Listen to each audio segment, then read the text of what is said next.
Hi, people. God bless everybody today. Excuse me. My hair is always weird. Anyway, God bless everyone. I'm just wondering how many of you all today are thinking about the word love? Love, love, love, love, love. Do we love? Are we loving? Do we have love? Do we need love? Is there love enough to share? You know, the love chapter in Corinthians, chapter 13, talks about love. And it says what love should be. And it talks about how knowledge puffeth up, but love is everything. It's everything. And I just want to read it today because, I'm just feeling like we need more love. All this advice, all this knowledge, but what about love? Yeah, what about it? What about it? Well, let's read about it right now. It says, 1 Corinthians chapter 13. If I speak with the tongues of men and angels, but have not love, I am a noisy gong or a clanging cymbal. And if I have prophetic powers and understand all mysteries and all knowledge, and if I have all faith so as to remove mountains, but have not love, I am nothing. If I give away all I have, and if I deliver up my body to be burned and have not love, I gain nothing. So it says here, what is love? What is love? Right?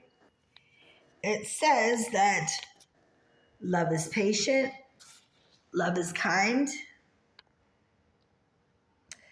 does not envy or boast, it is not arrogant nor rude, it does not insist on its own way, it is not irritable or resentful, it does not rejoice at wrongdoing, but rejoices with the truth. Love bears all things, believes all things, hopes all things, and endures all things. I was thinking about this passage today, and let me go on to the next part. Sorry. So we continue in it's 8. It says, love never ends. As for prophecies, they will pass away. As for tongues, they will cease. As for knowledge, it will pass away. For we know in part and we prophesy in part, but when the perfect comes, the partial will pass away. When I was a child, I spoke like a child. I thought like a child. I reasoned like a child. When I became a man, I gave up childish ways. For now we see in a mirror dimly, but then face to face, now I know in part. Then I shall know fully, even as I have fully known. So now faith, hope, and love abide. The greatest of these is love. I really was struggling with this today because, it says that there is wisdom in a multitude of counselors. So I was getting some counseling, excuse me, people.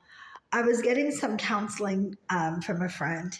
And, I was thinking about this, and my friend was talking to me about just going deeper in the Lord and working out my own stuff and my own fears and my own battles and my own this and my own that. Making people important and making God people up here, right? And God down here. And I understand all that. But, as somebody who needs inner healing and makes and is codependent on getting that love from people, that kindness from people, that help from people, yes, we have to love and God's going to hold us accountable. But being on the other side of that coin, I see to where people need love and we're not giving it to them. We're withholding something that we can give. Wouldn't it be amazing if we didn't need the Christian counselors? We didn't need the Christian therapists because people were just doing their part, man. They were forgiving, they were loving. Yes, that's a perfect world, right? But the world obviously doesn't do those things. But as believers, we're not doing them either. So it's causing our brother or our sister to suffer. It's causing them to be and feel neglected because they're not being loved. They're not being cared about. So, yes, we have to do our part and this and that and make sure that we are loving. We can only, I guess, make sure that we're the ones that are loving and we are being loving and we are doing our part. I get that. But I'm challenging the body of Christ to also be loving. Be loving and love others. The body of Christ right now is so scattered. I mean, you go to church and Sundays and Wednesdays, you go in and you come out by yourself and you don't really get to meet anybody. And sometimes if you go there for months, and I've been to a church for years and really never made any friends there. And it was never challenged by the pastor to make friends with me. Why aren't we loving people? These are the last days. Why are we just going to church and doing church? But we are the church. And outside of the church, we're supposed to be showing our love. Are we forgiving? Is it because we have unforgiveness?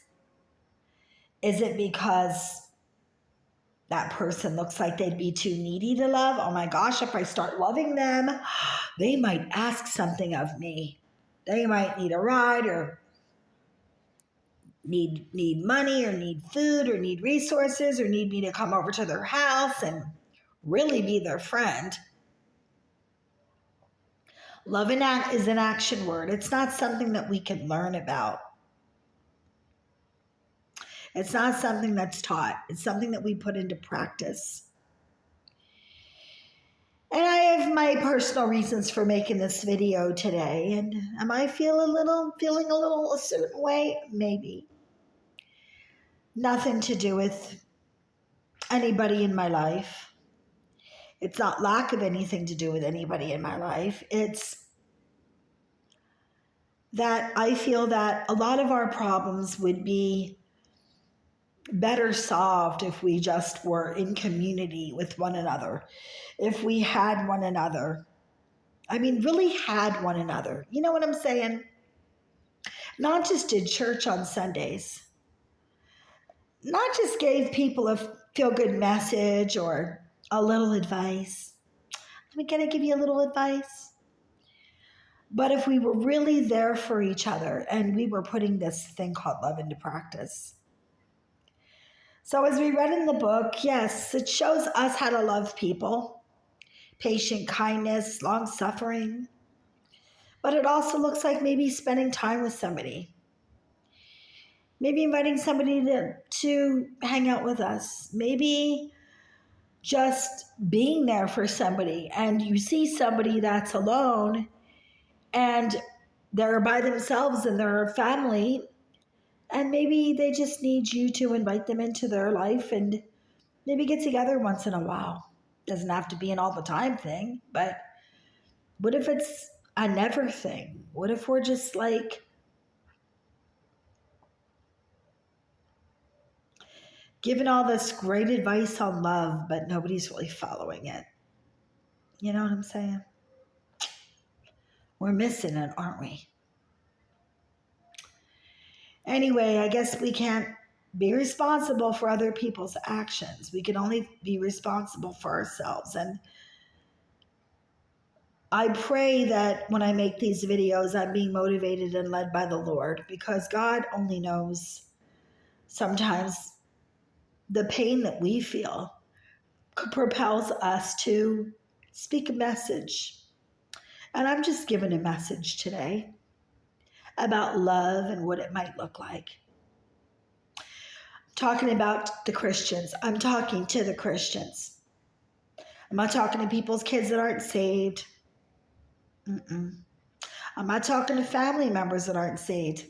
Because the sinner is the sinner. They don't know any better until they come to Christ.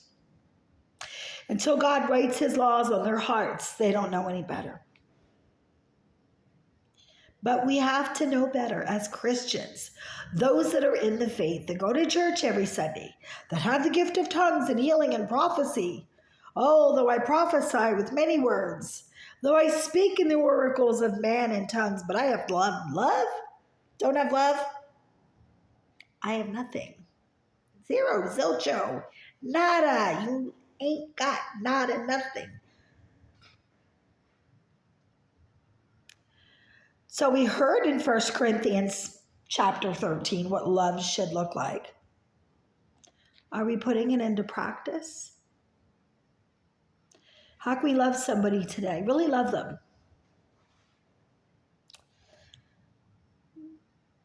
Really love them. What do they need? What kind of need do they have? That we can be their Jesus's hands